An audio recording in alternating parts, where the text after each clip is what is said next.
Picture this. A crimson moon hangs low in the night sky, casting an eerie glow over a sleepy English village. You're walking alone, the air thick with mist, when a scream pierces the silence. A body lies in the shadows, and the great detective, Hercule Poirot, steps into the light, his sharp eyes already unraveling the mystery. This is no ordinary case. This is Poirot and the Blood Moon murders, a tale of deception, danger, and deadly secrets. Ready to dive into the intrigue? Let's begin. Chapter 1. The Crimson Omen.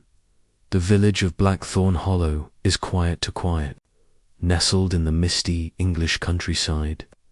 It's the kind of place where everyone knows everyone, and secrets are buried deeper than the roots of the ancient oaks. But tonight, under the blood-red glow of a rare lunar eclipse, something sinister stirs. The year is 1935, and Hercule Poirot, the world-famous Belgian detective, arrives in Blackthorn Hollow at the request of an old friend, Sir Reginald Hawthorne. Sir Reginald, a wealthy but nervous man, has heard whispers of strange happenings, disappearances, cryptic warnings, and a local legend about a blood moon that brings death.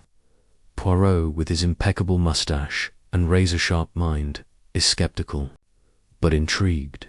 After all, as he often says, the little grey cells, they do not rest when there is a puzzle to solve. As Poirot steps off the train, the village feels like it's holding its breath. The station is deserted, save for a nervous young man named Thomas, Sir Reginald's driver, who fidgets as he leads Poirot to a sleek black car. The drive to Hawthorne Manor is tense. Thomas mutters about the blood moon, a local superstition that claims it awakens an ancient curse. Poirot listens politely, his eyes scanning the darkened landscape, rolling hills, dense woods, and the faint outline of the manor against the scarlet sky. At the manor, Sir Reginald greets Poirot with a mix of relief and dread. He explains the situation. 3 villagers have vanished in the past month, and cryptic notes, written in red ink, have appeared, warning of more deaths under the blood moon. The villagers are terrified, and Sir Reginald fears he might be next. Poirot's first step is to examine the latest note, found pinned to the village church door. The message is chilling. When the moon bleeds, so shall the guilty. The handwriting is elegant but shaky, as if written in a hurry or in fear. Poirot's mind races. Is this a prank, a madman's work, or something deeper? He decides to visit the village square, where the locals gather, their faces pale under the eerie moonlight. There, he meets Mrs. Clara Whitmore, the village gossip, who insists the curse is real, tied to a centuries-old tale of betrayal and revenge. Poirot, ever practical, dismisses the supernatural, but notes the fear in her eyes. It's a clue in itself. He also meets Dr. Evelyn Marsh, the village physician, a sharp-witted woman who seems oddly calm amidst the panic. Her cool demeanor piques Poirot's curiosity.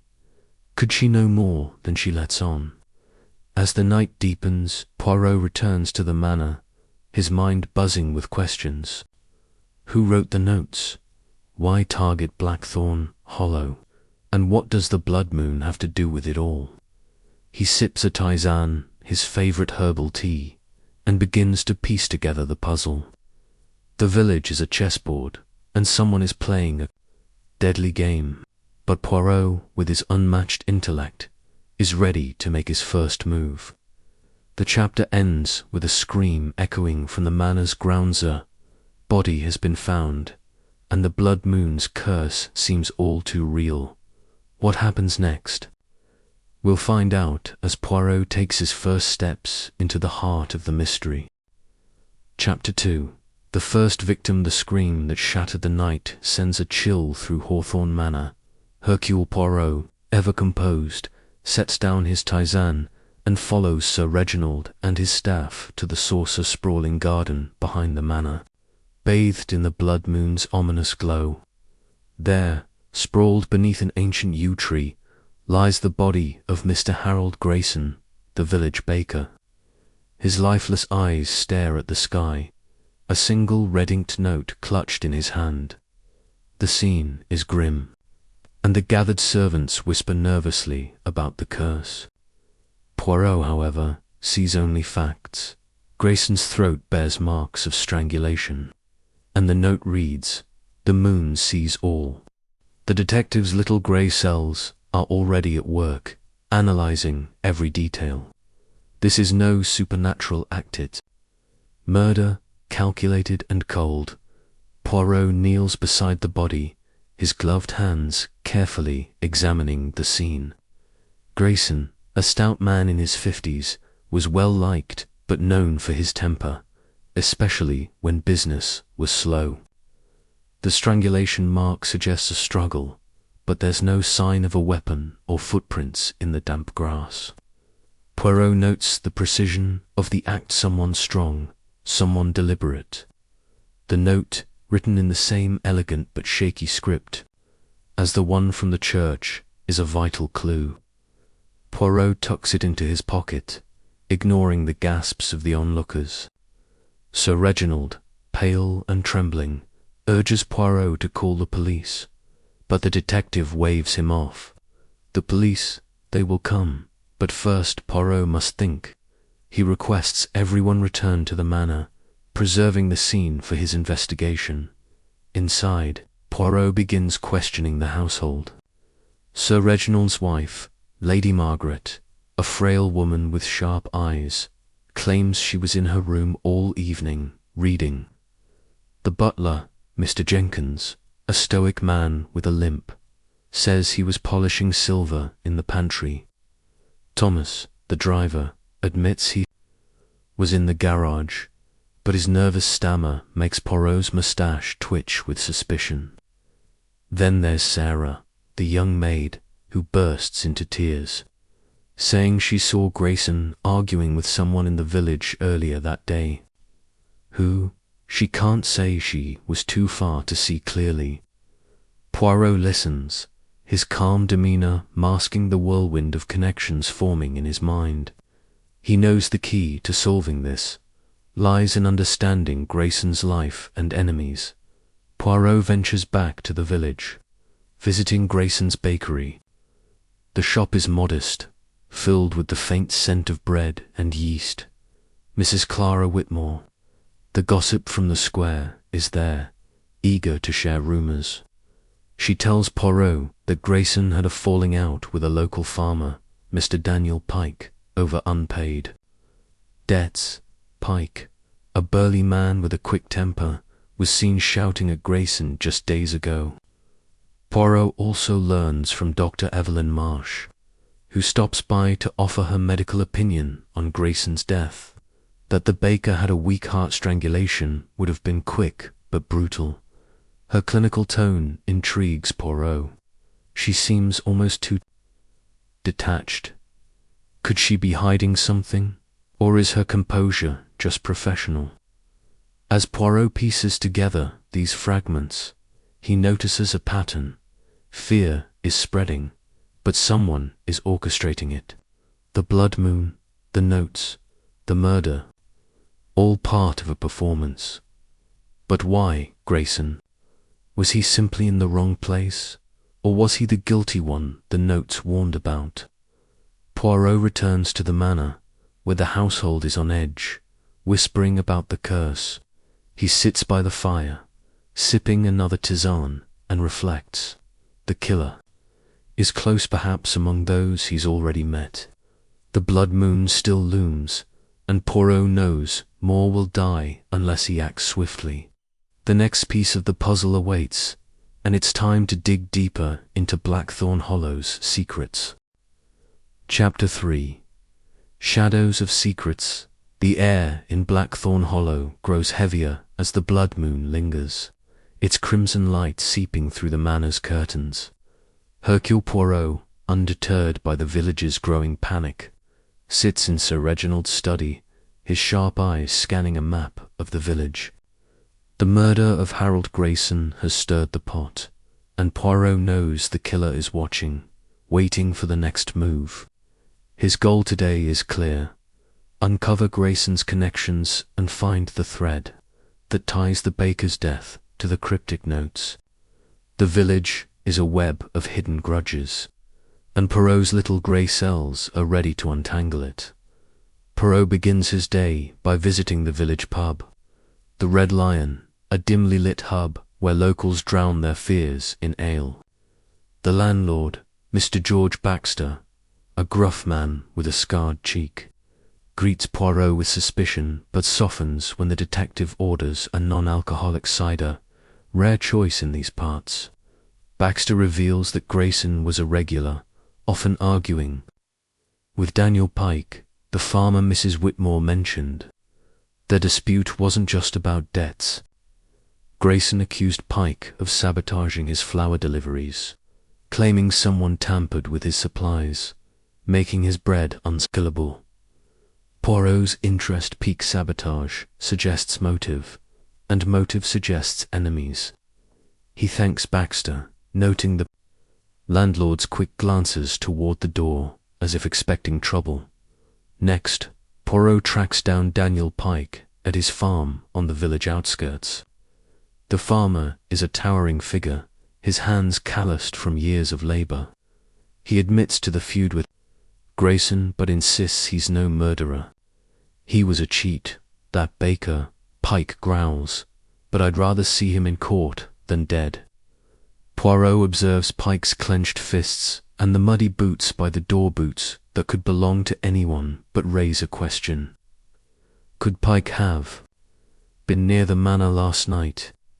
Poirot asks about the blood moon curse, and Pike scoffs, calling it village nonsense. Yet his eyes flicker with unease, betraying his bravado. Poirot leaves, certain Pike is hiding something, though whether it's murder or a lesser sin remains unclear. Back in the village, Poirot encounters Dr. Evelyn Marsh again, this time at the church, where she's helping organize a memorial for Grayson. Her calm efficiency stands out amidst the villagers' anxiety. Poirot engages her in conversation, probing gently. She reveals she treated Grayson for his heart condition, but knew little of his personal life. When Poirot mentions the reading notes, her expression tightens briefly, almost imperceptibly, but Poirot misses nothing. He asks if she's seen similar handwriting, and she deflects, saying she's too busy with patients to notice such things. Poirot smiles politely, but his mind logs her reaction. Is Dr. Marsh a bystander, or does she know more about the notes than she admits? As evening falls, Poirot returns to Hawthorne Manor, where Sir Reginald shares a new development. Another note has appeared, this time slipped under the manor's door. It reads, "The moon's judgment is swift." The handwriting matches the others, and Poirot notes the ink's faint metallic scent, perhaps a clue to its source. He questions the household again, focusing on Sarah, the maid, who seems increasingly nervous. She admits to overhearing Grayson arguing with Lady Margaret days before his death.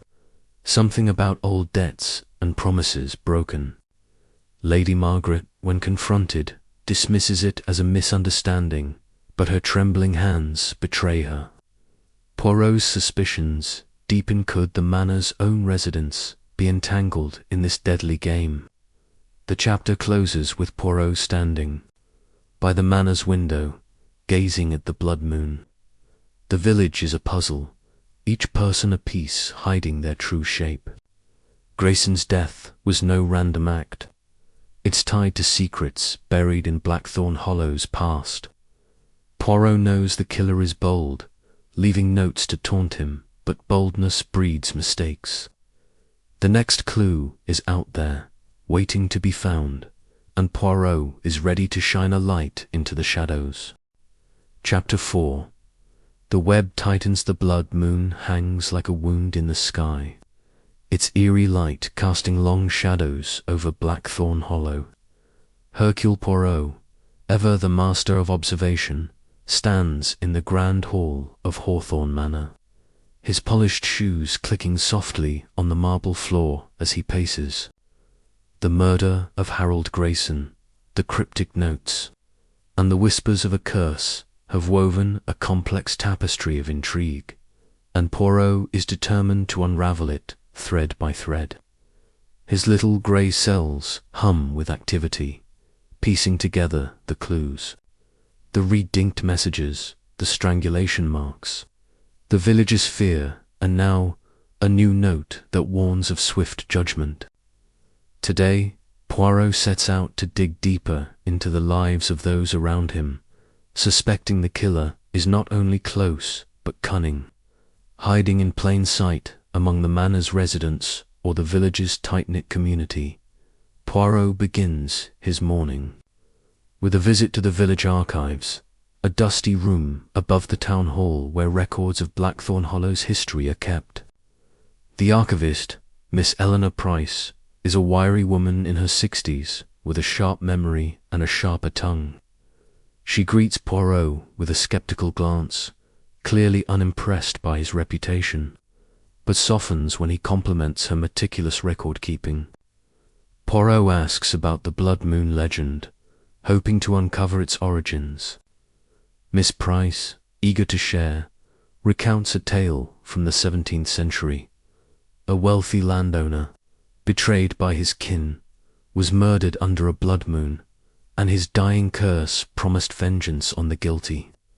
The story is dramatic, but Poirot is more interested in the names tied to it: ancestors of the Hawthorns, the Teens, and even the Pikes. Could the murders be linked to this ancient grudge? Miss Price hesitates when Poirot probes further, mentioning a missing ledger from 20 years ago that detailed land disputes. Her unease suggests someone might have tampered with the records, and Poirot files this away as a lead. Leaving the archives, Poirot heads to the village square, where a small crowd has gathered, buzzing with fear and speculation. The news of Grayson's death has spread, and the latest note has fueled rumours of the curse. Poirot spots Mrs. Clara Whitmore, the village gossip, holding court near the fountain. She's in her element, regaling a group with tales of ghostly apparitions and cursed moons. Poirot approaches, his charm disarming her usual chatter.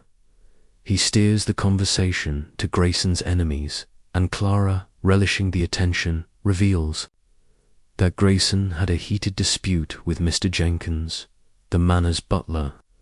Apparently, Grayson accused Jenkins of spreading rumours that his bread was tainted, hurting his business.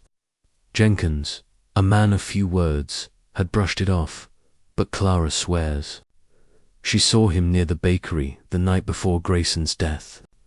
Poirot's moustache twitches. Jenkins' stoic demeanour and limp make him an unlikely killer, but appearances can deceive.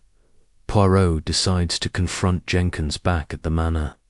The butler is polishing a silver candelabra in the dining room, his movements precise despite his limp. Poirot, with his usual tact, engages Jenkins in casual conversation before mentioning Grayson's accusations. Jenkins stiffens, his knuckles whitening around the polishing cloth.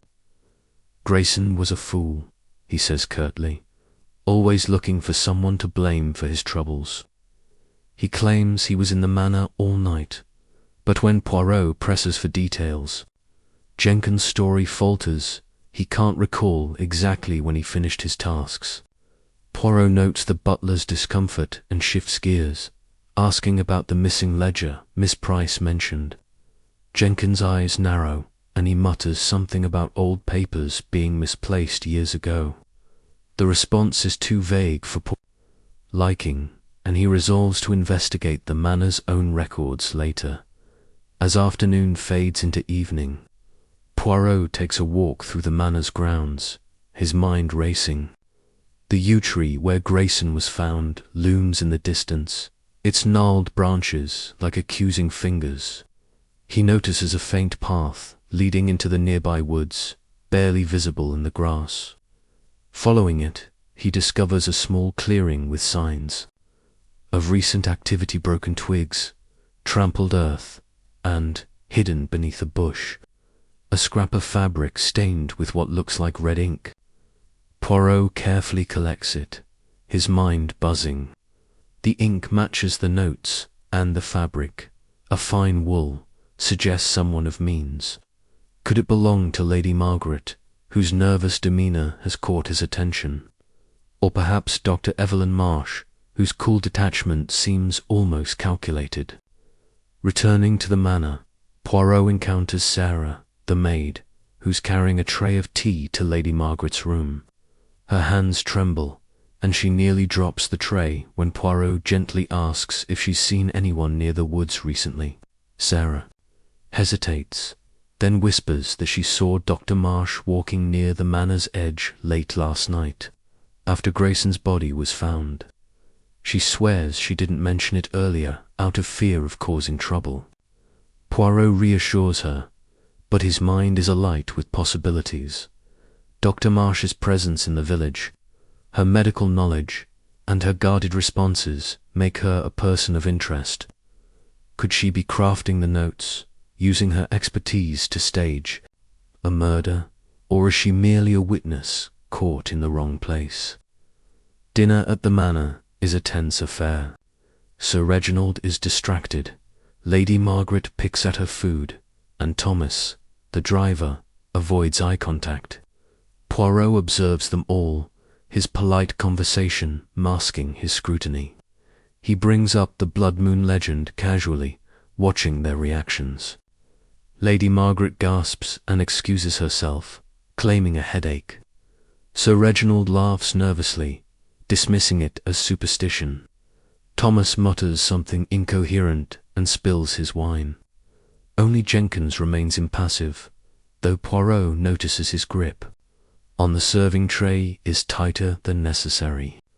The meal ends with no new revelations, but Poirot feels the net tightening. As night falls, Poirot sits in his guest room, a single candle flickering beside him. He spreads out his clues, the notes, the fabric scrap, the missing ledger, and his notes on the suspects: Jenkins, Pike, Dr. Marsh, and Lady Margaret. Each has a motive, however faint, and each has gaps in their story. The blood moon's glow filters through the window, a reminder that time is short. Another murder could strike at any moment, and Poirot knows the killer is growing bolder, perhaps even enjoying the game. He sips his tisane, the herbal scent calming his nerves, and resolves to search the manor's library tomorrow for the missing ledger.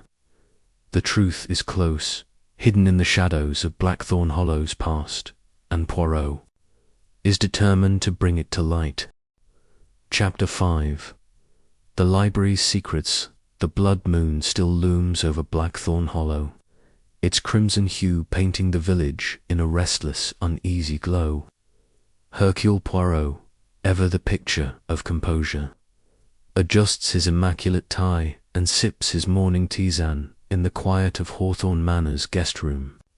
The murder of Harold Grayson, the cryptic red-inked notes, and the mounting tension among the villagers have turned this sleepy hamlet into a cauldron of suspicion. Poirot's little grey cells are working overtime, piecing together the puzzle. The fabric scrap stained with red ink, the missing ledger from the village archives, and the web of motives linking the manor's residents and the village's key figures. Today, Poirot sets his sights on the manor's library, hoping to uncover the missing ledger or other clues that might reveal the killer's identity.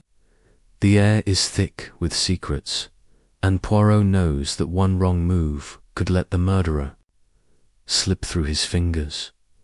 Poirot begins his day early, before the household stirs.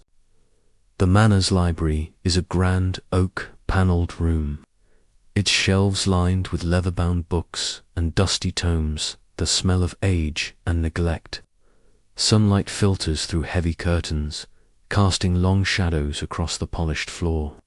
Poirot, methodical as ever, starts with the most logical place, the section on local history. He runs his gloved fingers along the spines, searching for anything related to the Hawthorne family or the Blood Moon legend. The silence is broken only by the faint creak of the floorboards and the distant ticking of a grandfather clock. After an hour, he finds a worn journal tucked behind a row of encyclopedias, its cover embossed with the Hawthorne crest. The pages are brittle, detailing land transactions from 2 decades ago. But one entry catches his eye: a dispute between Sir Reginald's father and a man named Edward, Grayson Herald's father, over a parcel of land near the woods where the baker was found dead. The entry hints at bad blood, with accusations of fraud and threats of legal action. Could this old grudge be the root of the current violence? Poirot tucks the journal under his arm, sensing it's a piece of the puzzle, though not the missing ledger itself. Leaving the library, Poirot encounters Lady Margaret in the hallway, her face pale and her hands clutching a lace handkerchief. She startles at his sudden appearance, her eyes darting to the journal. Poirot, with his disarming charm, asks if she knows of any family records that might shed light on village disputes. Lady Margaret hesitates, her voice trembling as she claims, "The manor's records are incomplete, lost in a fire years ago." Her excuse feels rehearsed, and Poirot's moustache twitches with suspicion. He presses gently, mentioning the land dispute between her father-in-law and Edward Grayson. Lady Margaret's composure cracks. She snaps that old quarrels have no bearing on today's troubles and hurries away, her footsteps echoing down the corridor. Poirot watches her go, certain she's hiding something, perhaps a secret tied to the manor's past, or her own connection to Grayson. Poirot's next stop is the village, where he seeks out Mrs. Clara Whitmore again, hoping her gossip will fill in the gaps. He finds her at the post office, sorting letters with a keen eye. Clara, always eager to talk, confirms the old Grayson-Hawthorne feud, adding that Edward Grayson once accused the Hawthornes of cheating him out of his family's land. The dispute ended with Edward's sudden death, officially a heart attack, but rumors swirled of foul play. Clara lowers her voice, glancing around, and shares another tidbit. Lady Margaret, then a young bride, was close to Edward Grayson before her marriage to Sir Reginald. The village whispered of a romance, quickly hushed when she wed into the Hawthorne family. Poirot listens intently, his mind racing. Could Lady Margaret's past with the Graysons be a motive for murder, or is someone else using the old feud to justify their actions? Determined to follow this lead, Poirot visits Dr. Evelyn Marsh at her small clinic on the village's edge. The clinic is modest but orderly, with shelves of medical books and a faint smell of antiseptic. Dr. Marsh is tending to a patient, a young boy with a sprained ankle, and greets Poirot with her usual calm professionalism. He compliments her efficiency. Easing into conversation about Grayson's death, Dr. Marsh confirms she examined the body, noting the strangulation was precise, likely done by someone with knowledge of anatomy. Poirot raises an eyebrow. Her expertise could make her a suspect, but her steady gaze suggests confidence, not guilt. He shifts topics, asking about the red ink used in the notes. Dr. Marsh pauses, then mentions a rare type of ink sold at a nearby apothecary, used for calligraphy but uncommon in the village. Poirot thanks her, noting her slight hesitation when he mentions the woods near the manor. Is she protecting someone, or simply cautious? Back at the manor, Poirot decides to investigate the woods again, where he found the ink-stained fabric. The path is overgrown, but he notices fresh footprints in the mud small, likely a woman's. They lead to a hidden shed, its door padlocked but showing signs of recent use. Scuff marks, a broken hinge. Poirot, ever resourceful, uses a hairpin from his pocket to pick the lock, a skill he's perfected over years of unconventional detective work. Inside, he finds gardening tools, a stack of old newspapers, and, tucked in a corner, a small vial of red ink, its label matching Dr. Marsh's description. There's no pen or paper, but the discovery is damning. Someone has been here, perhaps. Crafting the notes, Poirot pockets the vial, careful not to leave fingerprints, and makes a mental note to check the apothecary's sales records as evening approaches. Poirot joins the household for tea in the drawing room, a tense affair with Sir Reginald pacing, Lady Margaret staring into her cup, and Jenkins serving with his usual stoic efficiency. Thomas, the driver, is absent, claiming a headache, which Poirot finds suspiciously convenient. Sarah, the maid, hovers nervously, her eyes darting to Lady Margaret. Poirot engages Sir Reginald in conversation about the family's history, casually. Mentioning the journal he found, Sir Reginald's face tightens, and he insists the land dispute was settled long ago, with no relevance to Grayson's death. Yet his voice lacks conviction, and Poirot senses the weight of unspoken truths. He shifts to lighter topics, observing the room, Jenkins' precise movements, Sarah's trembling hands, Lady Margaret's forced smile. Each person is a suspect, each gesture a potential clue, before retiring. Poirot visits the manor's attic, hoping to find more records. The attic is a maze of crates and cobwebs, lit by a single flickering bulb. After hours of searching, he uncovers a box labelled estate papers, containing letters between Edward Grayson and Sir Reginald's father. One letter, dated just before Edward's death, accuses the Hawthorns of forging documents to seize his land. The tone is desperate, threatening exposure. Poirot's heart quickens. This is no mere dispute. It's a motive for murder, then and now. As he descends the attic stairs, a floorboard creaks behind him. He turns, but no one is there. The manor feels alive with secrets, and Poirot knows the killer is watching, perhaps planning their next move. The chapter closes with Poirot in his room, the journal and letters spread before him.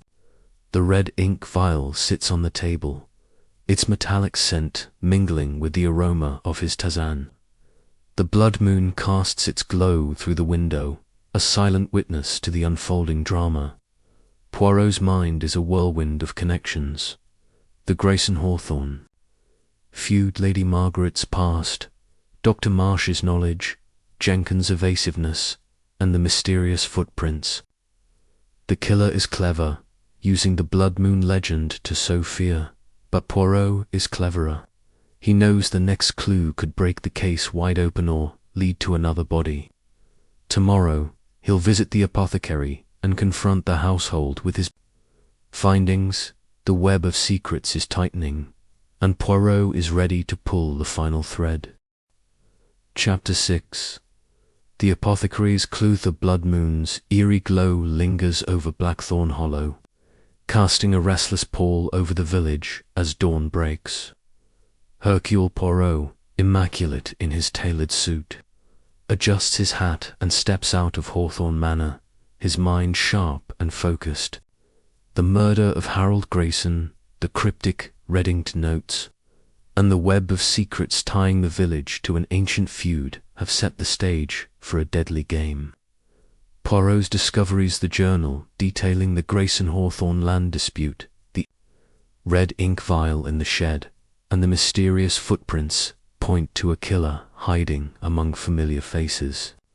Today, he heads to the village apothecary to trace the source of the ink, hoping it will lead him closer to the murderer. His little grey cells are buzzing, sensing the truth is near, but danger is nearer still. Poirot arrives at the apothecary, a quaint shop with a faded sign reading Hollow's remedies. The bell above the door jingles as he enters, greeted by the sharp scent of herbs and chemicals. Mr. Albert Finch, the apothecary, is a wiry man with spectacles perched on his nose, his fingers stained with ink from years of mixing potions. Poirot, with his usual charm, compliments the shop's orderliness before presenting the vial of red ink. Finch examines it, his brow furrowing. "This is my stock, all right," he admits, "a rare calligraphy ink imported from London. Not many buy it, too pricey for most." When Poirot asks for a list of recent buyers, Finch hesitates, citing customer privacy, but Poirot's persuasive smile and mention of murder loosen his tongue. Finch reveals 3 recent purchases: Dr. Evelyn Marsh for medical labeling, Mr. Jenkins, the butler, for personal use, and a stranger who paid in cash and left no name. The stranger's purchase, made just before Grayson's death, intrigues Poirot. Finch describes him as tall, cloaked, and soft-spoken, with a scarf hiding his face. A disguise, perhaps. Poirot thanks Finch, pocketing the buyer list, his mind racing with possibilities. Next, Poirot returns to the village square, where the morning bustle is subdued, the villagers' faces etched with fear. He spots Thomas, the manor's driver, unloading crates at the grocer's. Thomas, still nervous from their last encounter, fidgets under Poirot's gaze. The detective questions him about the night of Grayson's murder, probing for inconsistencies. Thomas insists he was in the garage, repairing a tire, but his eyes dart to the side when Poirot mentions the cloaked stranger. "Didn't see anyone." "Like that," Thomas mumbles, his voice cracking. Poirot notes the sweat on his brow and the mud caked on his boots similar to the footprints in the woods. Could Thomas be the mysterious buyer, or is he simply rattled by the villagers' panic? Poirot lets him go, but his suspicions deepen. Back at the manor, Poirot seeks out Jenkins, finding him in the pantry, arranging crystal glassware with meticulous care. The butler's limp is more pronounced today, his face drawn. Poirot, with his disarming politeness, mentions the ink purchase. Jenkins admits to buying it, claiming he uses it for writing letters to his sister in London. A small indulgence, he says, but his hands tremble slightly, betraying his calm facade. Poirot asks if he ever visited the woods near the manor where the ink vial was found. Jenkins denies it, his voice sharp, and limps away to tend to Sir Reginald. Poirot watches him go, unconvinced. A butler with a limp seems an unlikely suspect, but his access to the manor and his evasive answers make him a piece of the puzzle. Poirot then seeks Dr. Marsh, finding her in the village church, where she's helping prepare for a community meeting to address the curse rumors. Her cool demeanor contrasts with the villagers' anxiety, and Poirot engages her in conversation, casually mentioning the ink. Dr. Marsh confirms her purchase, explaining she uses it to label medicine bottles for clarity. Red stands out, she says, her tone matter-of-fact, but when Poirot mentions the cloaked stranger, her eyes flicker with something recognition. Perhaps she quickly changes the subject, offering to show Poirot the church's old records, which might mention the blood moon legend. Intrigued, Poirot follows her to the vestry, where dusty ledgers detail village deaths and disputes. One entry, from 20 years ago, notes Edward Grayson's death and a vague reference to Hawthorne's shadow. Dr. Marsh seems eager to move on, but Poirot lingers, sensing the entry ties to the journal he found as afternoon fades. Poirot returns to the manor to confront Lady Margaret about her connection to Edward Grayson. He finds her in the conservatory, tending to her prized roses, her hands trembling as she clips a stem. Poirot, with his gentle persistence, brings up the old romance Clara mentioned. Lady Margaret's face pales, and she admits to a brief friendship with Edward, nothing more. "It was a lifetime ago," she whispers, her eyes distant. But when Poirot mentions the land dispute and the threatening letter from Edward, she drops her shears, her composure crumbling. "It's all in the past," she cries, fleeing the room. Poirot picks up the shears, noting a speck of red ink on the handle. A coincidence, or another clue? Evening brings a surprise. Another note, this time left on the manor's dining table. During dinner, it reads, "The moon's gaze spares none. The household is in uproars, so Reginald demands police action. Lady Margaret faints, and Sarah sobs uncontrollably. Jenkins and Thomas exchange uneasy glances, while Poirot calmly secures the note, its ink matching the others. He notices the paper is slightly damp, as if left outside briefly, suggesting the killer was nearby. He questions the staff about their whereabouts, but their alibis are vague. Jenkins was in the kitchen, Thomas in the garage, Sarah in the laundry. Sir Reginald and Lady Margaret claim they were together, but their stories don't align perfectly. Poirot's mind churns the killer is bold, entering the manor undetected, but boldness breeds mistakes. As night falls, Poirot sits in the manor's drawing room, the blood moon's light filtering through the windows. He spreads his clues on the table, the ink vial, the buyer list, the journal, the church ledger, and the latest note. The connections are forming Jenkins' ink purchase, Thomas' muddy boots, Dr. Marsh's medical knowledge, Lady Margaret's past, and the mysterious cloaked stranger. The village's history, from the ancient curse to the Grayson-Hawthorne feud, is the key, but the killer is playing a dangerous game, taunting Poirot with each note. He sips his tisane, the herbal aroma grounding him, and resolves to set a trap. Tomorrow, he'll gather the suspects and confront them with his findings, watching for the slip that reveals the murderer. The blood moon's shadow grows longer, and Poirot knows time is running out to stop the next strike. Chapter 7. The trap is set. The crimson glow of the blood moon clings to Blackthorn Hollow, its ominous light seeping through the morning mist as Hercule Poirot stands at the window of Hawthorne Manor's drawing room. The air is heavy with anticipation, the village teetering on the edge of panic after the latest red-inked note appeared on the dining table.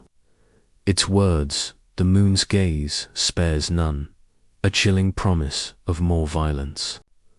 Poirot's little grey cells are alight, weaving together the clues, the ink vial from the shed, the Grayson-Hawthorne feud, the mysterious cloaked stranger at the apothecary, and the web of motives entangling Lady Margaret, Dr. Marsh, Jenkins.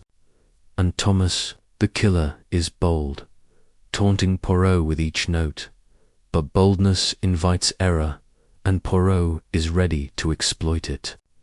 Today, he plans to gather the suspects and set a trap, forcing the murderer to reveal themselves through a carefully orchestrated confrontation. Poirot begins his day by visiting the village church, where a community meeting is underway to quell fears of the blood moon curse. The pews are packed with anxious villagers, their whispers buzzing like bees. Dr. Evelyn Marsh is at the podium, her calm voice urging reason over superstition, but her composed demeanour only heightens Poirot's suspicion. He slips into the back, observing the crowd. Mrs. Clara Whitmore is there, her eyes darting as she spreads rumors to anyone who'll listen. Daniel Pike, the farmer, sits alone, his burly frame hunched, his face etched with worry. Poirot notes the absence of the Manners household, Sir Reginald, Lady Margaret, Jenkins, and Thomas likely too shaken to attend. After the meeting, Poirot approaches Dr. Marsh, complimenting her leadership before casually mentioning the ink-stained fabric from the woods. Her expression remains steady, but her fingers tighten around her medical bag. "I don't wander in the woods, Mr. Poirot," she says coolly, but her quick dismissal feels rehearsed. Poirot smiles, filing away her reaction for later. Next, Poirot heads to the Manners stables, where Thomas is polishing the car, his hands unsteady. The young driver flinches when Poirot appears, his nervous stammer returning. Poirot questions him about the cloaked stranger at the apothecary, describing the figure Finch mentioned. Thomas swears he knows nothing, but his muddy boots matching the footprints in the woods catch Poirot's eye. "You seem fond of the outdoors," mon ami Poirot says lightly, gesturing to the boots. Thomas mumbles about errands in the rain, but his face pales, and he excuses himself abruptly. Poirot watches him go, certain Thomas is hiding something. Perhaps he's the stranger, or perhaps he's protecting someone else. The detective makes a mental note to check the garage for any signs of the red ink or the cloak.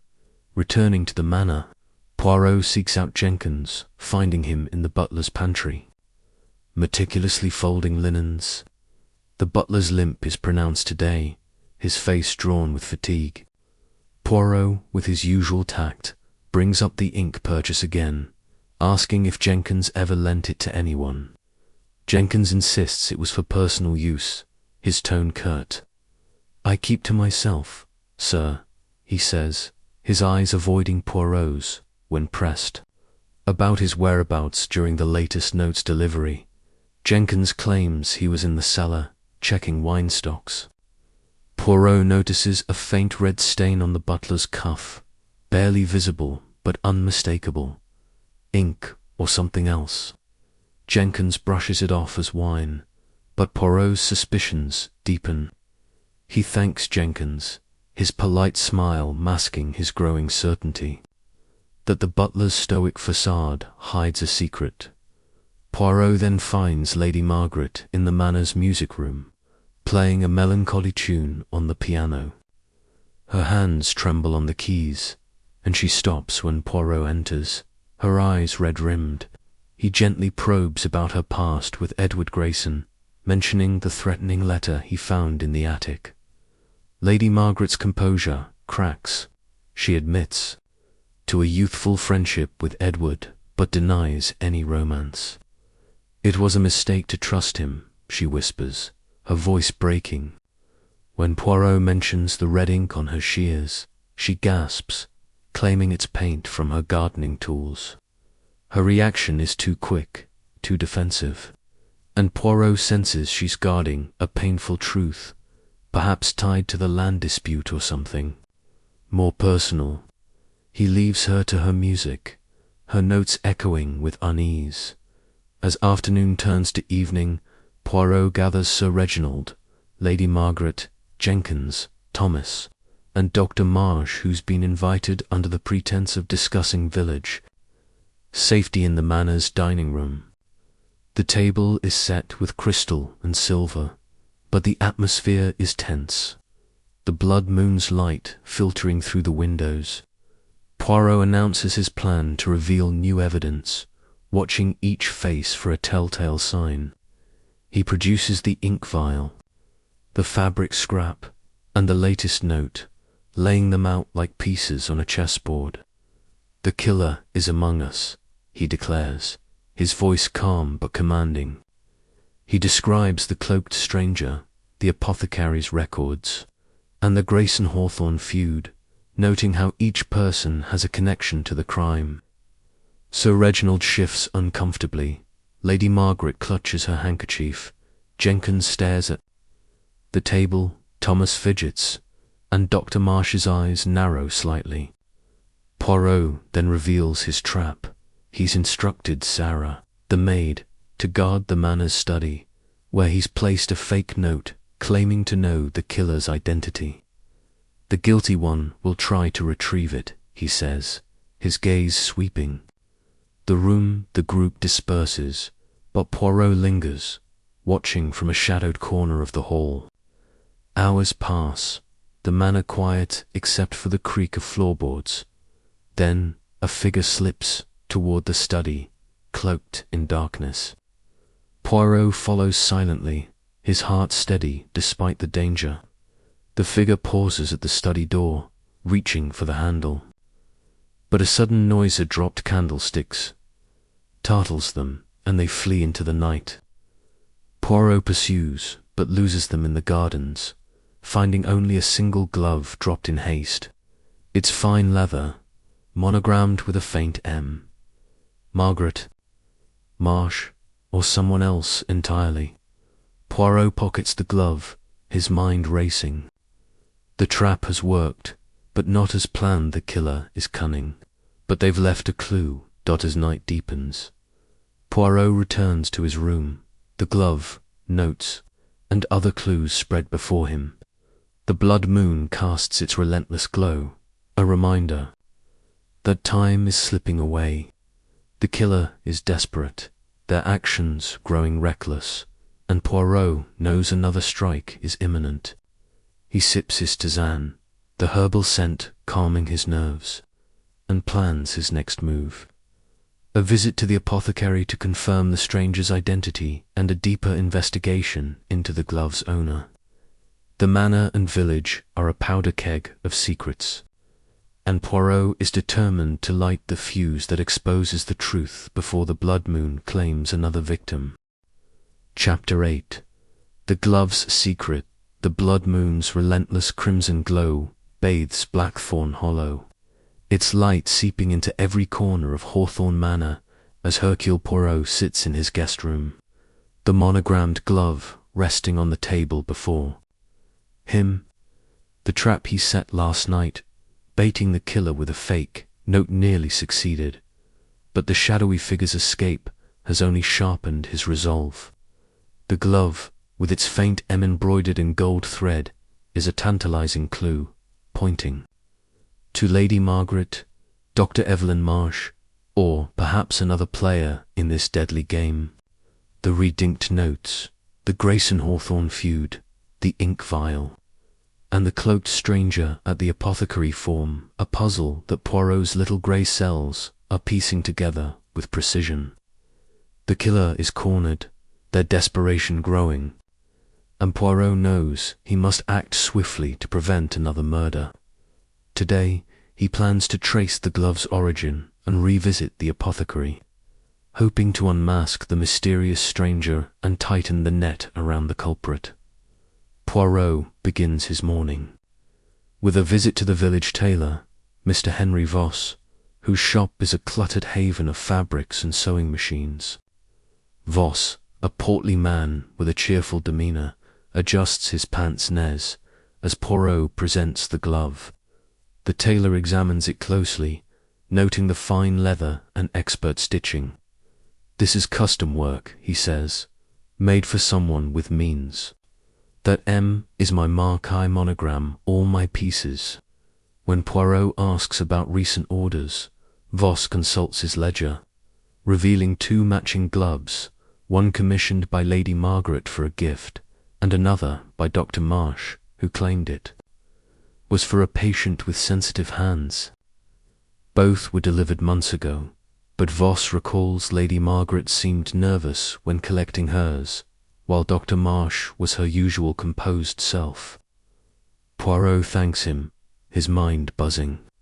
The glove could belong to either woman or someone who acquired it second-hand. Next, Poirot returns to the apothecary to press Mr. Finch for more details about the cloaked stranger. The shop is quiet, the air thick with the scent of lavender and camphor. Finch, still uneasy about the murder, hesitates, but shares a new detail.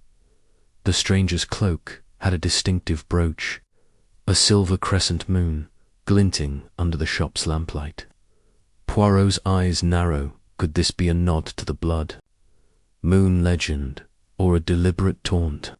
Finch adds that the stranger's voice was low, possibly disguised, and they paid with crisp banknotes, unusual for the village's cash-strapped locals.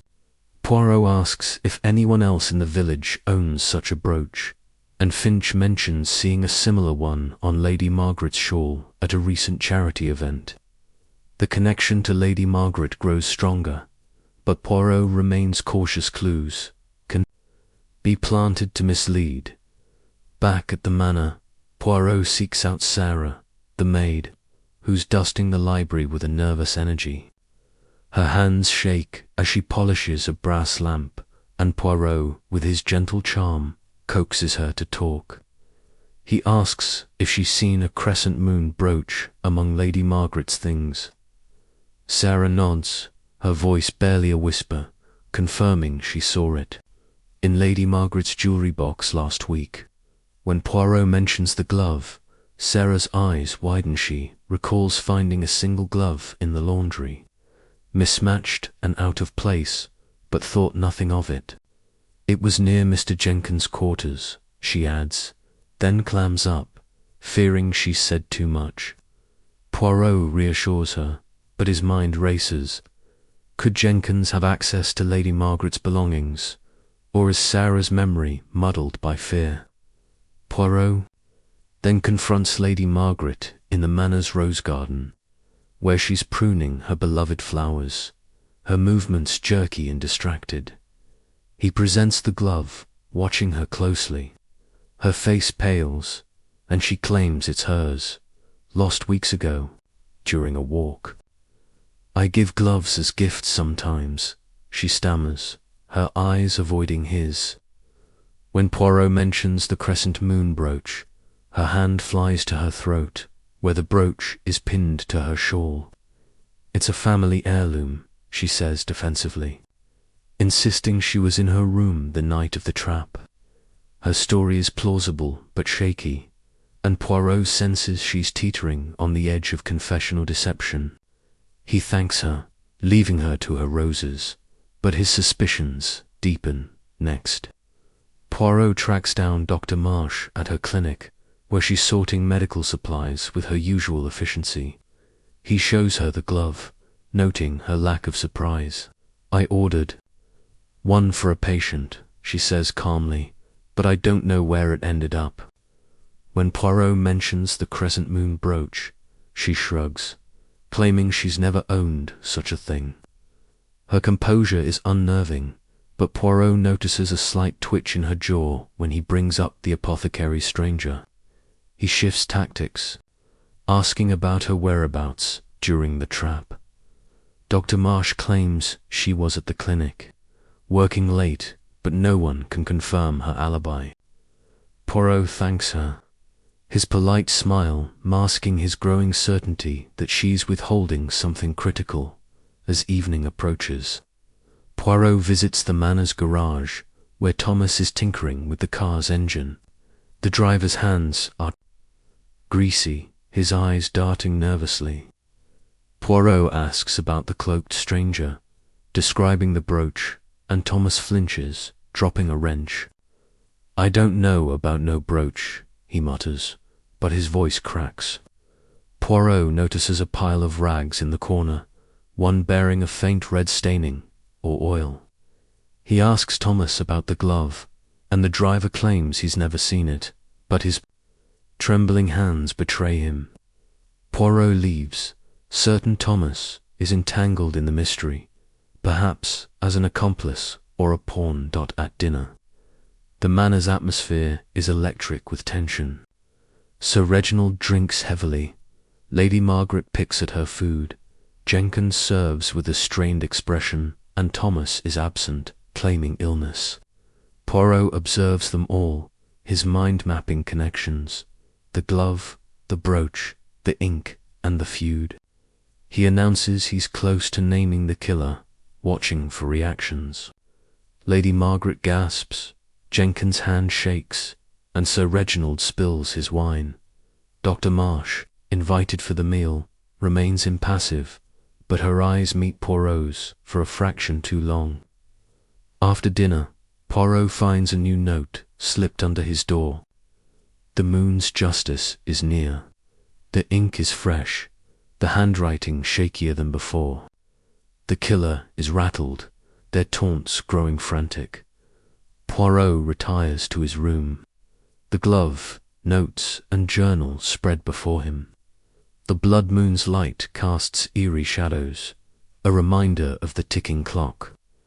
The killer is among the manors, residents or the village's key figures, and the glove's M points to Lady Margaret or Dr. Marsh, though Jenkins and Thomas remain suspect. The crescent moon brooch ties to Lady Margaret, but the stranger's identity eludes him. Poirot sips his tisane, its warmth steadying his nerves, and plans his next move, a search of the manor's private quarters to find the brooch or more. Inked, the killer is slipping, their desperation a crack in their armor, and Poirot is ready to strike at the heart of the mystery before the blood moon claims another life. Chapter 9. The Manor's Hidden Truths. The blood moon's crimson light clings to Blackthorn Hollow, its glow filtering through the heavy curtains of Hawthorne Manor as Hercule Poirot stands in his guest room, his sharp eyes fixed on the monogrammed glove and the latest note. The moon's justice is near. The killer's taunts are growing desperate, a sign they feel the noose tightening. Poirot's little grey cells are working at full speed, connecting the Clusder red ink file, the Grayson-Hawthorne feud, the crescent moon brooch, and the glove with its telltale M. Lady Margaret, Dr. Evelyn Marsh, Jenkins, and Thomas. All remain suspects, each with motives tied to the village's dark past.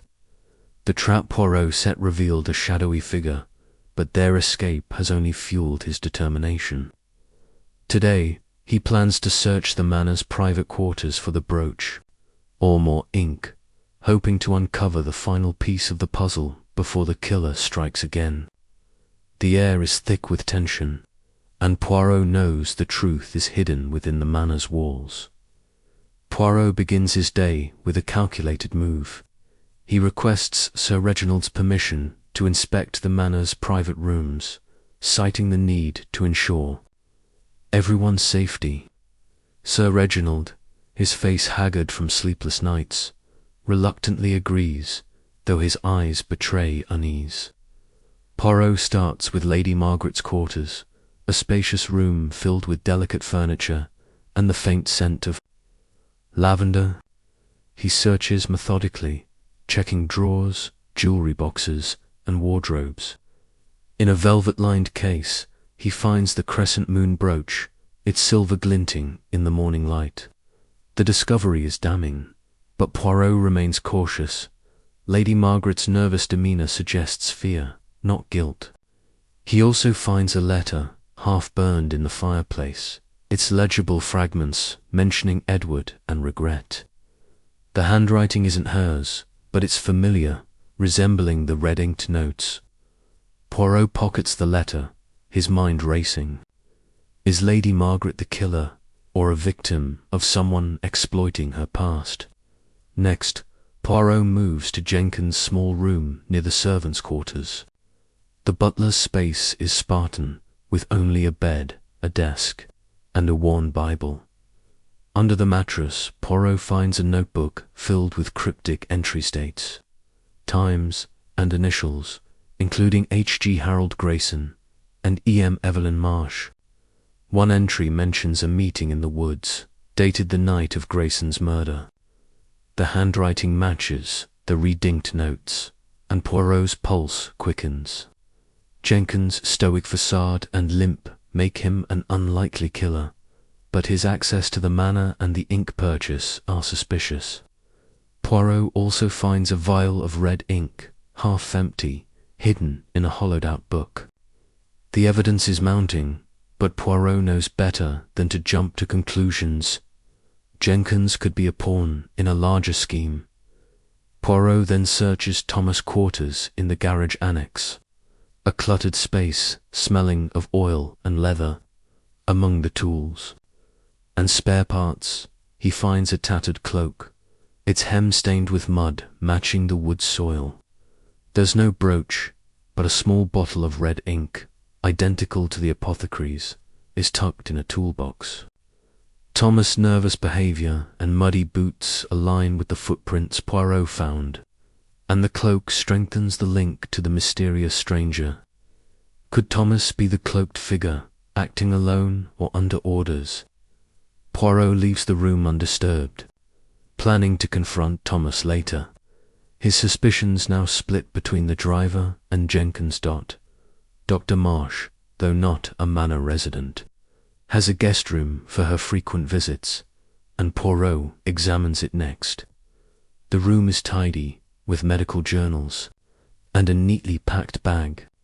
In a locked drawer, which Poirot opens with his trusty hairpin, he finds a medical report on Edward Grayson's death 20 years ago, noting unusual bruising inconsistent with a heart attack. The report is signed by Dr. Marsh's predecessor, but her own notes are attached, questioning the official cause. Why keep this hidden? Poirot also finds a pair of gloves, not monogrammed, but similar to the one he found, suggesting she might have replaced the lost one.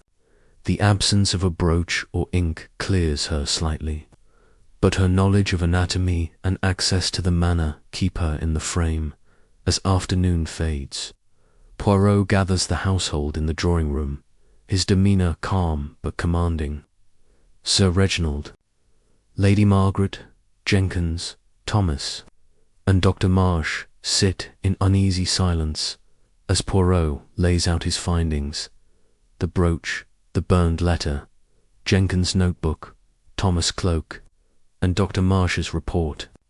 He watches their reactions. Lady Margaret's hands tremble.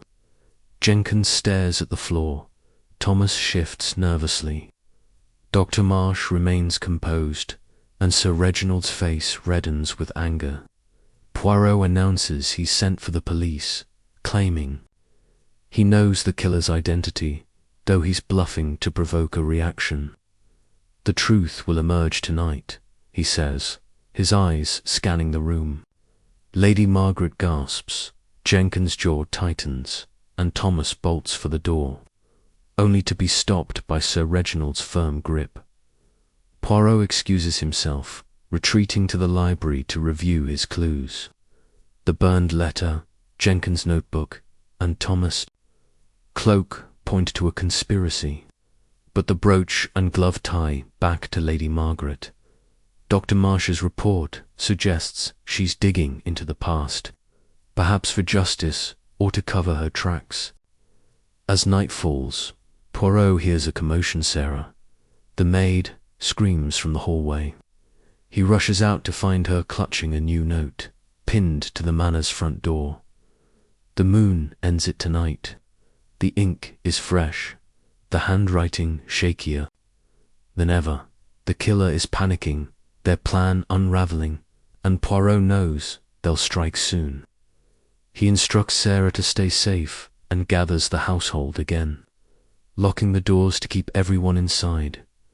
In the drawing room, Poirot stages his final play.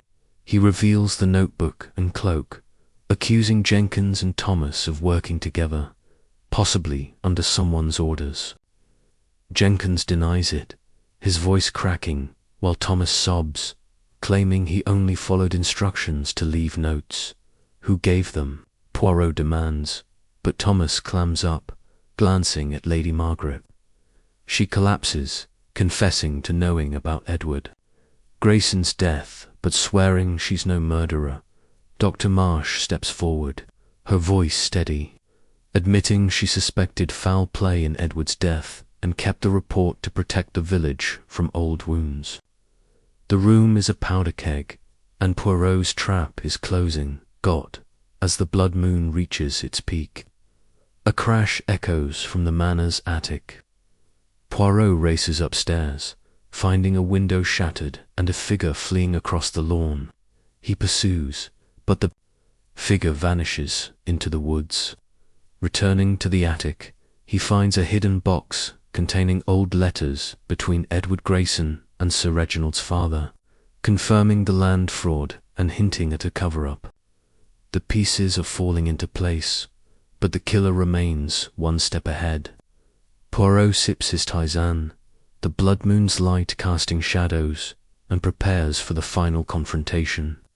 The truth is within reach, and he'll expose it before the night ends or another life is lost. Chapter 10. The Moon's Final Judgment. The blood moon hangs heavy over Blackthorn Hollow, its crimson light flooding Hawthorne Manor's grand hall as Hercule Poirot stands poised, his sharp eyes glinting with determination. The shattered attic, window, the fleeing figure, and the hidden letters confirming the Grayson-Hawthorne land fraud have brought the mystery to a boiling point. The killer's latest note, "The moon ends it tonight," is a desperate cry, signaling their final act is near.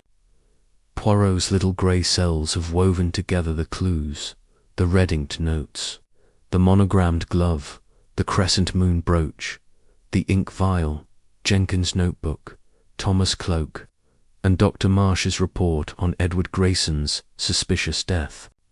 Lady Margaret, Dr. Marsh, Jenkins, and Thomas are all entangled, but the truth lies in the shadows of the manor's past.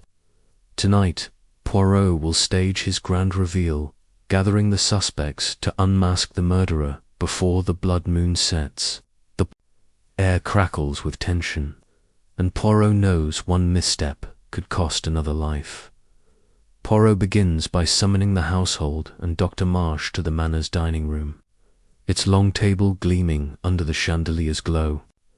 Sir Reginald, pale and agitated, sits at the head. Lady Margaret clutches her handkerchief. Jenkins stands rigidly by the door. Thomas fidgets in his chair, and Dr. Marsh maintains her cool composure. Sarah, the maid, hovers nervously, her eyes wide with fear. Poirot locks the doors, ensuring no one can flee, and begins his denouement with theatrical precision. "Mes amis," he says, his voice steady, "the killer is among us, and tonight Poirot will reveal their face." He lays out the evidence, the notes, the glove, the brooch, the ink, and the letters. Each clue, he explains, points to a motive, rooted in the Grayson-Hawthorne feud, a wound reopened by the blood moon's curse. The room is silent, every eye on him as he paces, his polished shoes clicking on the floor. Poirot starts with the glove, its M monogram tying to Lady Margaret and Dr. Marsh. He reveals the brooch found in Lady Margaret's jewellery box, and her admission of losing a glove. "But," he says, raising a finger, "a glove can be stolen, a brooch planted." Lady Margaret gasps, insisting she's innocent, her voice trembling as she recounts her past friendship with Edward Grayson. Poirot nods, then turns to Dr. Marsh, producing her report on Edward's death. "You suspected foul play, did you not? Yet you kept silent. Why?" Dr. Marsh's composure falters. She admits she feared exposing the Hawthorns would tear the village apart, but swears she's no killer. Her medical knowledge, Poirot notes, could explain the precise strangulation of Harold Grayson. But her alibi working late at the clinic holds. If barely. Next, Poirot confronts Jenkins, holding up the notebook with its cryptic entries. "You tracked Harold Grayson's movements. And the ink vial in your room, how do you explain it?" Jenkins' face reddens, his limp more pronounced as he steps forward. He admits to writing notes, but not the murder notes they were. Orders to monitor Grayson, given by someone he won't name. His voice cracks, and Poirot senses fear, not guilt. Thomas, trembling, interrupts, confessing he left the red inked notes around the village, but only because he was paid to do so. By who? Poirot demands, his eyes boring into the driver. Thomas glances at Sir Reginald, then collapses, sobbing, "I didn't kill anyone." The room erupts. Margaret screams, Sir Reginald shouts for silence, and Dr. Marsh watches with narrowed eyes. Poirot raises a hand, restoring order. He reveals the attic letters, detailing how Sir Reginald's father defrauded Edward Grayson, leading to his suspicious death. This feud, Poirot says, is the heart of the crime. Harold Grayson, Edward's son, was digging into the past, threatening to expose the Hawthorns. He turns to Sir Reginald, whose face is ashen. "You knew, did you not, that Grayson was close to the truth?" Sir Reginald stammers, admitting he paid Grayson to stay quiet, but denies murder. Poirot's moustache twitches. He believes Sir Reginald, but senses a deeper truth. The letters hint at another player, someone who benefited from Edward's death, and feared Harold's investigation. Poirot's gaze shifts to Lady Margaret, her hands shaking violently. "Madame, you loved Edward Grayson. His death broke you," and Harold's questions stirred old pain. Tears stream down her face. As she confesses, she wrote a letter to Edward, begging him to drop his feud, but it was stolen and burned to hide the truth.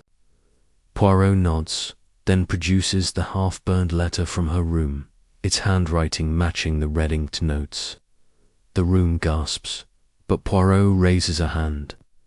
This letter is not proof of murder, but of desperation. He turns to Jenkins, revealing the final clue, a hidden letter in the butler's Bible, confessing his role in Edward's death 20 years ago, not murder, but a cover-up to protect the Hawthorns. Jenkins, then a young footman, helped stage the heart attack. Driven by loyalty to Sir Reginald's father, the truth unravels. Jenkins, haunted by guilt, killed Harold Grayson to stop him from exposing the cover-up. He used a blood moon legend to mask his crime, crafting the notes with ink from his stash, stealing Lady Margaret's glove and brooch to cast suspicion. Thomas, his unwitting accomplice, delivered the notes for money, unaware of the murder. Jenkins breaks down, his stoic facade crumbling as he confesses, "I couldn't let the past destroy us." Poirot signals Sarah to fetch the police, who've been waiting outside, alerted by his earlier message. As Jenkins is led away, the manor falls silent, the blood moon's light fading as dawn approaches. Poirot addresses the shaken household, explaining how fear and guilt twisted Jenkins into a killer. Lady Margaret weeps, Dr. Marsh nods solemnly, and Sir Reginald vows to make amends for his family's sins. Thomas, relieved to be cleared, promises to leave the village.